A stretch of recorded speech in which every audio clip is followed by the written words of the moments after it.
नमस्कार दोस्तों, मैं आज आपको फिर से कुछ किडनी से संबंधित बीमारियों के विषय में अवगत कराना चाहूँगा। मेरा नाम डॉक्टर मुदित है। मैं एक किडनी रोग विशेषज्ञ हूँ, एक नेफ्रोलॉजिस्ट हूँ। तो मैं ये सब चीज़ें इसलिए ये वीडियो बना रहा हूँ कि आपको अवेयर कर सकें। जो छोटी बीमारियाँ बड़ा रूप ले लेती हैं उनके विषय में आपको अवेयर कराना मेरा मकसद है। सबसे इम्पॉर्टेंट और सबसे कॉमन बीमारी जो मैं आज आपको बताना चाहूँगा वो है सिंपल यूरिन इन्फेक्शन, जिसको एक मेडिकल टर्म में यूटीआई के नाम से बोला जाता है। UTI is called as urinary tract infection, urine के ट्रैक्ट में इन्फेक्शन। यूरिन का ट्रैक्ट क्या होता है? यूरिन का ट्रैक्ट होता है दो किडनियाँ, उनसे निकलने वाली एक दो नलकियाँ होती हैं जिन्हें यूरेटर बोलते हैं। ये दोनों यूरेटर जाके ब्लैडर में जाके मिलते हैं, यूरिनरी ब्लैडर। और ये यूरिनरी ब्लैडर से बाद में जाके यूरिन हमारा यूरेथ्रा के थ्रू बाहर आता है।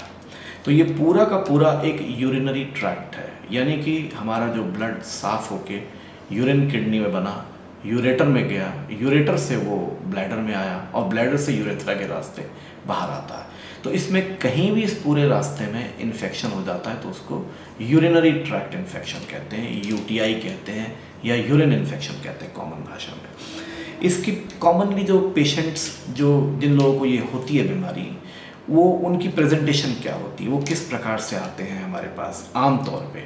सबसे पहले जो आते हैं वो बुखार से आते हैं।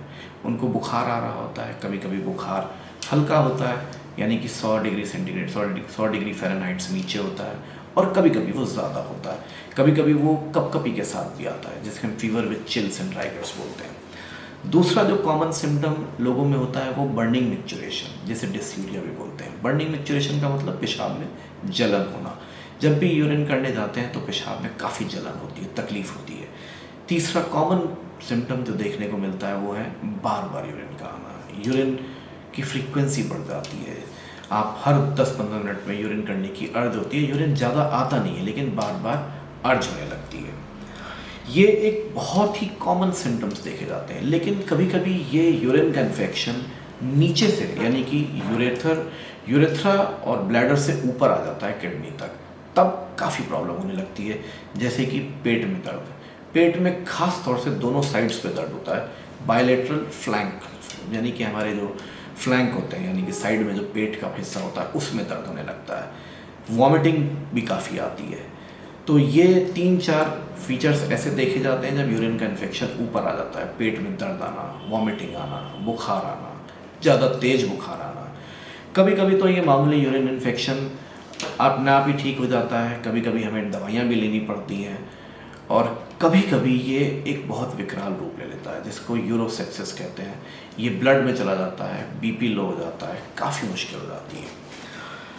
तो इसके विषय में मैं आपको थोड़ा सा और ये बताता हूँ कि किन लोगों में ये कॉमनली देखा जाता है यूरिन का इन्फेक्शन। यूरिन का इन्फेक्शन सबसे कॉमनली फीमेल्स में देखने को मिलता है, क्योंकि फीमेल्स में यूरेथ्रा थोड़ी शॉर्ट होती है, इसलिए फीमेल्स को ज़्यादा इन्फेक्शन होता है, ज़्यादा यूरिन का इन्फेक्शन होता है। जो लोग इम्यूनो कॉम्प्रोमाइज्ड होते हैं, जैसे कि डायबिटीज़ के मरीज या जो स्टेरॉइड्स ले रहे हैं, ट्रांसप्लांट के पेशेंट, जिनमें इम्यूनिटी कम होती है, उनमें भी यूरिन के इन्फेक्शन काफ़ी कॉमन होते हैं। एल्डरली मेल्स वो होते हैं जो 60 साल से ऊपर, जिनमें प्रोस्टेट बड़ा हो जाता है।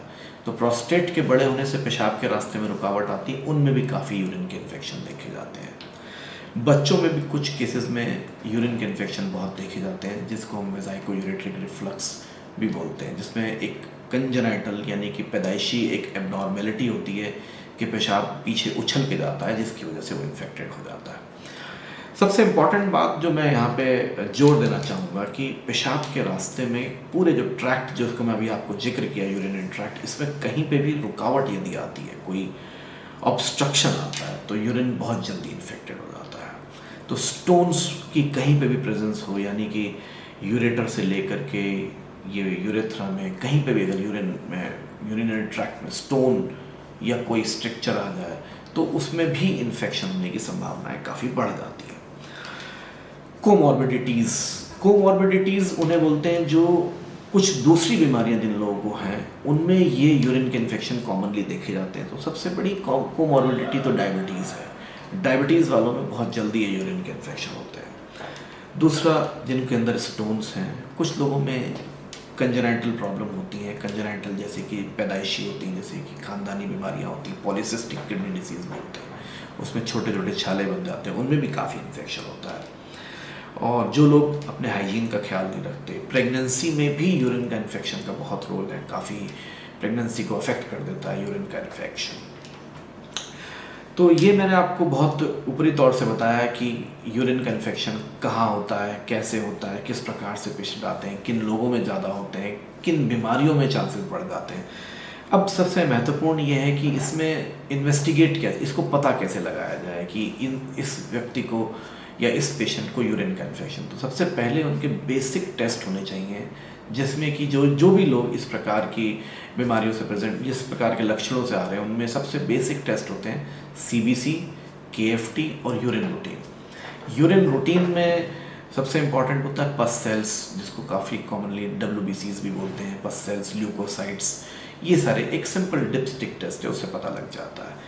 और CBC में TLC जब हाई होता है, टोटल ल्यूकोसाइट काउंट होता है, तो पता लगता है। KFT किडनी फंक्शन टेस्ट होता है। आमतौर पे अगर नीचे का यूरिन का इन्फेक्शन है तो KFT में फ़र्क नहीं पड़ता, लेकिन अगर ये इन्फेक्शन ऊपर चला गया है तो ये KFT को भी ख़राब कर देता है, जिसको हम किडनी फेलियर बोलते हैं।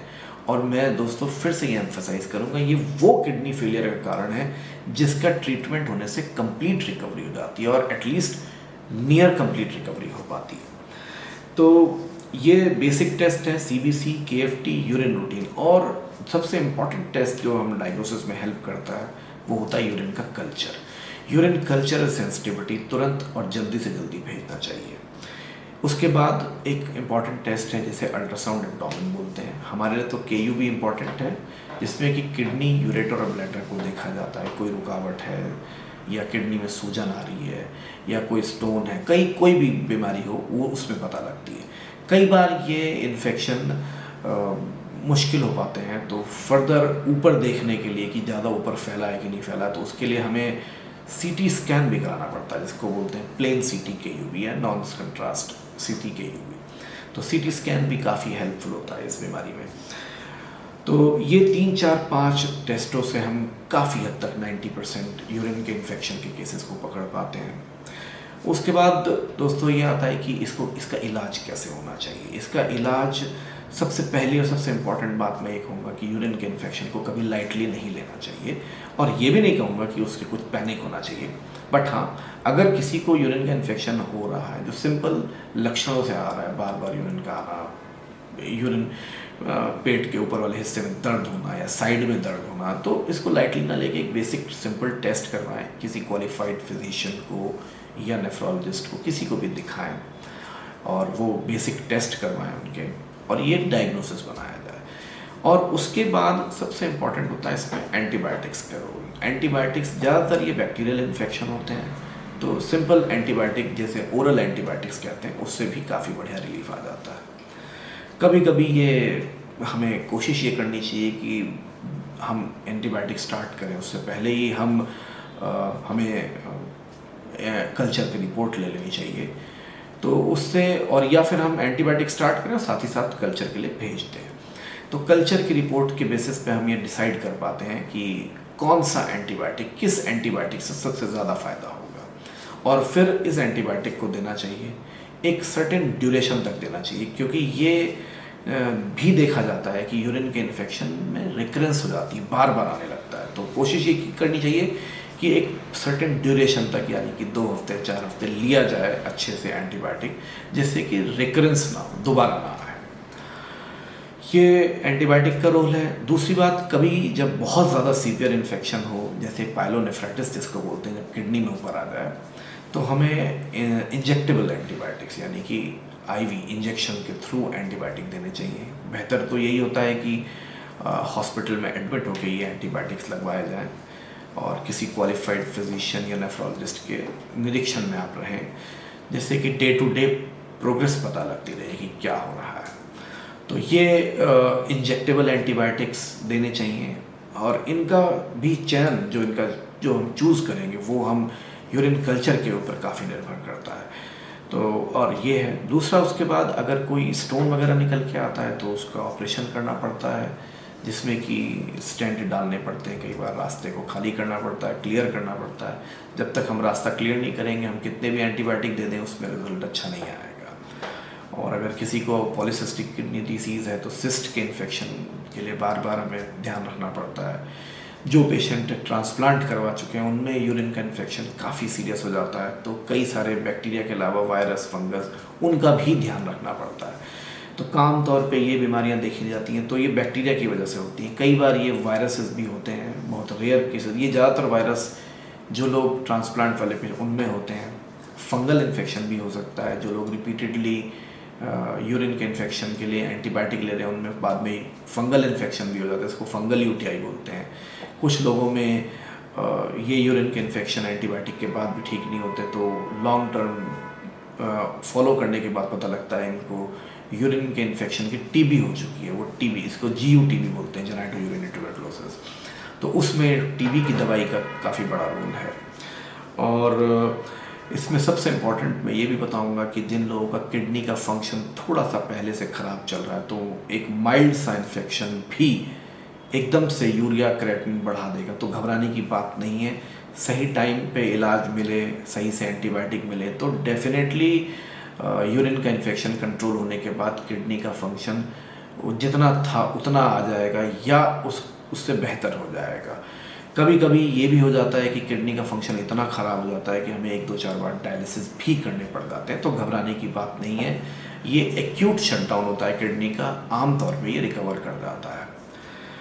और मेरे ख्याल से मैंने काफ़ी सारी चीज़ों को कवर किया दोस्तों, और इससे यूरिन के इन्फेक्शन को एक छोटे वीडियो में मैंने काफ़ी कुछ बताने की कोशिश करी है। और मैं होप करता हूँ कि आपको इससे बेनिफिट होगा, अवेयरनेस बढ़ेगी। और बाकी कोई सवाल हो, कुछ हो तो आप हमसे कांटेक्ट कर सकते हैं। नमस्कार।